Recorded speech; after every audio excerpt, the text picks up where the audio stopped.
Good morning everyone and welcome to my channel English Literature. Today we'll talk about the causes of Renaissance. And again I'll advise you to go through that video, that is the Middle English period or medieval Europe, a preparation ground or barren period. That video will help you a lot in understanding Renaissance and how Renaissance emerged after the darkness. A new sun, like a new sun, is emerging in this way. So that video will be more helpful for you. Now, causes of Renaissance. After the stagnant, static age of medieval darkness, there came the light, enlightenment in people's thought and actions. Certain incidents and situations satiated those environments where human beings started digging into the cultures of the past. And what was the culture? That was the classical culture. So certain things, certain changes were brawling inside human mind and the environment that enforced them, encouraged them to digging in the cultures of the past and taking resources from there. And that things indulge in innovative ideas in art, education, sculpture, philosophy, theology, science, everywhere, in every sphere of culture, in sculpture, philosophy, theology, science, education, art, agriculture, painting, exploration, everywhere you find a miraculous change. But that change did not come in a day or overnight. That change came gradually. So what are the facts? What are the reasons behind them that accelerated those changes? So we will discuss that thing. First point, Black Death. Due to the Black Death, the plague epidemic that ravaged Europe from 1346 to 1353, but again it came. Its recurrent attack just wiped out the 1/3 population of Europe. What happened? Population decreased, economic depression, prices fell, wages slumped, and survivors had access to more lands. And surplus farm workers demand higher wages. They gain the power because people need workers, and the working class was wiped out. So those who survived, they had high demand. They become conscious of their rights and they demand higher wages. Again they become suspicious of the power of the church and the God. They cannot save them from the Black Death, from the plague epidemic. So people get suspicious. The church, the religion, the God can did everything. That concept, that blind following of that concept came into a halt. So they started questioning the authority. Nobility gradually lost its control over the lower and middle class. Lower and middle class used to follow the nobility, the church, the God, the scripture. Why? For security. But when that security was broken and people had to suffer, had to die, so they did not believe blindly in them. Now the second point, the second reason, that is the Crusades. We discuss about Crusades while we discuss Italian Renaissance, how Crusades developed the trade links and communication routes. Due to Crusade, sea power, overseas trades developed for supplying the essential commodities and sustenance. So Crusades helped in developing trade and communication, and that also accelerated the Renaissance. Fall of feudalism is the another point. Number 3, 1000 to 1300 AD, it is a peak. That is the mistake. That will be not that peak. Peak time of feudalism, exchange of lands and services. And under this system, most of the lands belong to the king or the church. And king divided the lands among the tenants in chief. They again divided them into smaller tenants. Smaller tenants divided them into the peasant. So you will find that there is a pyramid in this structure. The gradual power or land, whatever you call, land is synonymous with power then. And this gradual distribution just in the form of a pyramid. This system is represented as a pyramid. You can find in this picture, king is in the head, and then clergymen and nobles, and the knights. And at the below one, at the last strata of life, there are the peasant. They are the most in number, but least in their condition, economic or social condition. And king is the supreme head. So this is the feudal structure, and in this feudal structure, England was running still then. Now, what happened after Renaissance and during Renaissance? At the late Middle Ages, feudalism crumbled down, and kings no more depend on the lords for providing soldiers. We have talked about this when Henry VII, English Renaissance and Henry VII, how Henry VII curbed the power of the nobles. And why? Because if the nobles became more powerful, what happened? Nobles have the most number of soldiers, and gradually they, at least I can make the two hand, not leg. Gradually the number of soldiers they just developed, and they take care of the soldiers, the armies, and king has no power.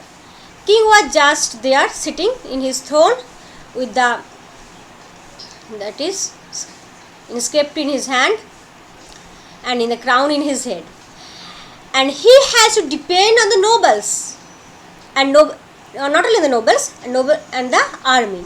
And the army, whose army? The armies were under the control of nobles. So army, I am not so good in drawing, you can imagine, for that I have not to explain that. So armies were under the control of nobles, so they were listen to the nobles. So king was afraid of that. That king has no direct touch with the armies, he has to go through nobles and then to the army. So if the nobles became more powerful, they can rebel against the king, and king will be dispowered. So in this way, king started gradually curbing the power of the nobles and taking control of the armies directly. So feudal system, what happened? Feudal system was based on the nobles. So feudal system gradually crumbled down. Now, wars. There are wars, internal and external wars. 100 Years' War with France, we have talked about that, and then War of Roses. And it ravaged the social construct, the recurrent pattern of inflation and deflation, changed the economic structure, high wages. These are the effects of wars. High wages, continuous suppression made the situation even worse and unbearable. People got irritated and disillusioned with the royal families and noble. That blind following, uncontrolled, that totally get uncontrolled, that controlled, that subjugation, the feudal system that keep the people, common people, under their control, under their subjugation, was no more. Gradually it was losing its lease. And now number 5, rise of middle class society. When feudalism crumbled down, when feudalism collapsed, a gradual economic development of towns and trade provide more power in the hands of common people. Common people gradually get some power, and they started questioning, and they started asking for the demands, their rights. Now number 6, development of technology. And what does it mean? Printing press was the first important technology in accelerating the growth of Renaissance. You know that in 1440 to 50, Gutenberg printing press, and then again England 1476, William Caxton set up the printing press in Westminster. So books became available, they are getting printed, not in written in hand. So it is be more accessible for common people to get the books and the ideas. Number 7, the fall of Constantinople.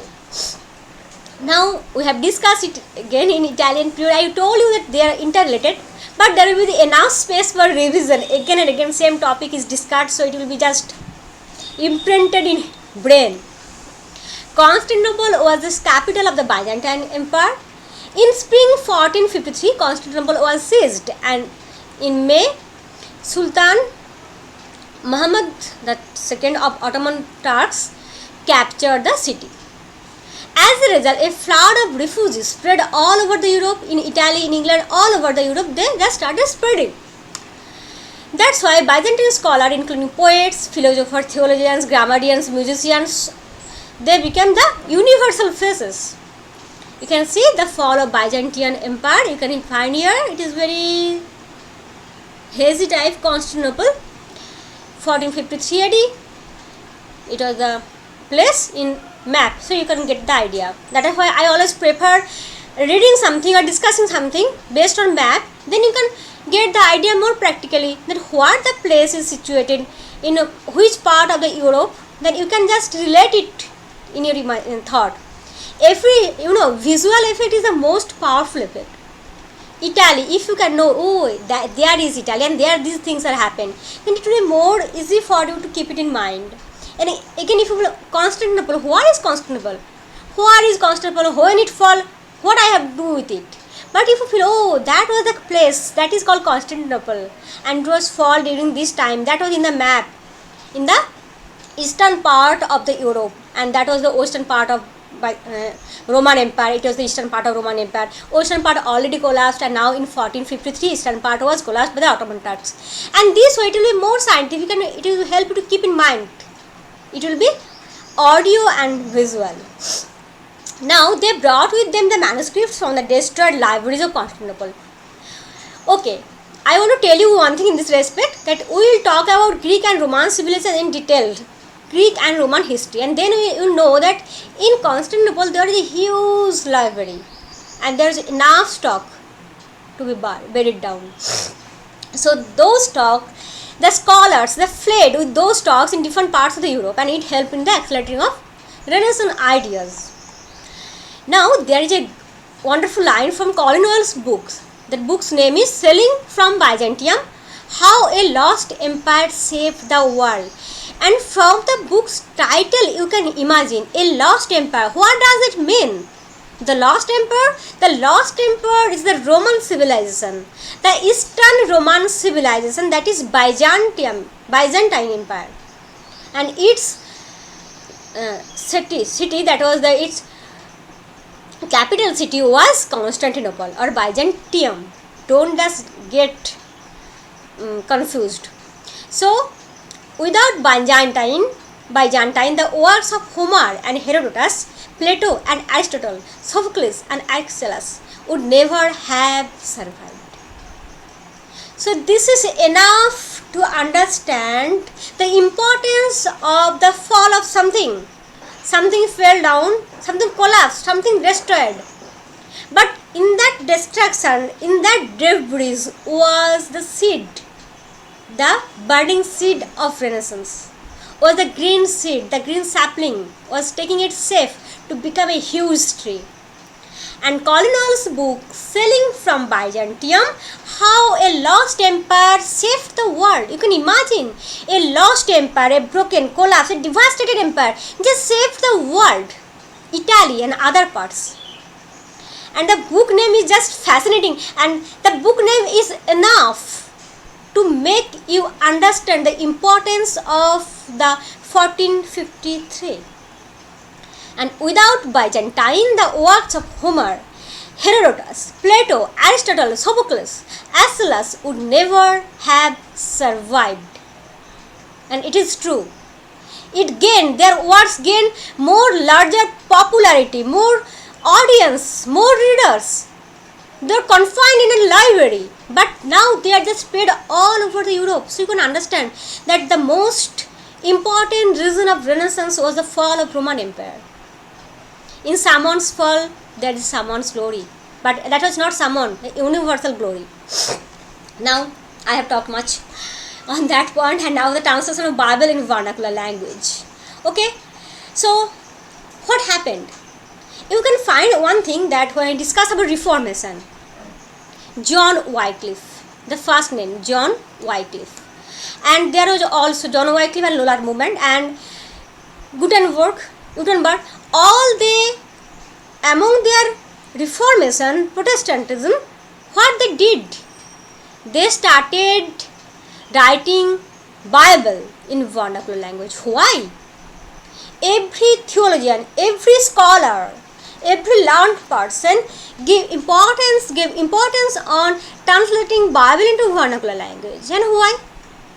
because corruption, subjugation, suppression was based on the institution that is called church, and church's monopoly was guided by this Bible. They can explain it in their favor. Oh, do that, do this, and they get benefited. Give us money, you will be salvation. Your salvation is in this amount of money. People don't know what is written in Bible because Bible was in Latin language, far more from the common people's access. So they did not know what is there written in the Bible, and they don't understand. So what the church authorities, the priests are telling them that do that, do this, give us to that, don't do this. So they are believing them. So the learned person, the scholar, what they did first, they understand. When they read, they understand that this is written in Bible and that the church authorities are interpreting to the common people. So in their first way to Reformation or Protestantism, they just translated Bible in vernacular language. Now read, you, all of you, now the common people. Common people started reading Bible. Oh, it is not written here. It is not written that we have to suffer. We have to suffer for our salvation. So translation of Bible in vernacular language that became very common feature in that time, it also accelerated the thought of Renaissance. So in this way, in this reason, there are so many different reasons also. So many reasons shaped the mold of Renaissance, but these were the primary and most important reasons of Renaissance. I think you have understood this. And next we will discuss about the effects of Renaissance. What happened after the Renaissance.